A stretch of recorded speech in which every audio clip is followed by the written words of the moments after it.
பிரபஞ்சத்துல இருக்கிற கோடிக்கணக்கான கோள்கள்ல இருந்து நாம வாழ்ற பூமி வரைக்கும் ஒரே ஒரு சக்தியின் அடிப்படையில தான் இயங்கிட்டு இருக்குது.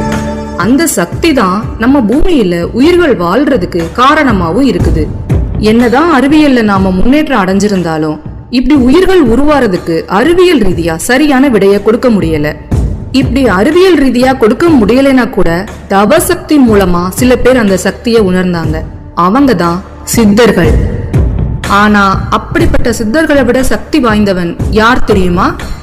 முதலும் முடிவும் இல்லாதவன், உலக உயிர்களுக்கு பொதுவானவன், மொழிகளுக்கு அப்பாற்பட்டவன், இந்த பிரபஞ்சமே கண்டு வியக்கும் மாபெரும் கடவுள், அவனே சிவன். இந்த சிவன் யாரு? நம்ம சித்தர்கள் சிவனை எந்த மாதிரி வழிபட்டிருக்காங்க, நம்ம எப்படி வழிபடணும் அப்படிங்கறத தான் இந்த வீடியோல நான் உங்களுக்கு சொல்ல போறேன்.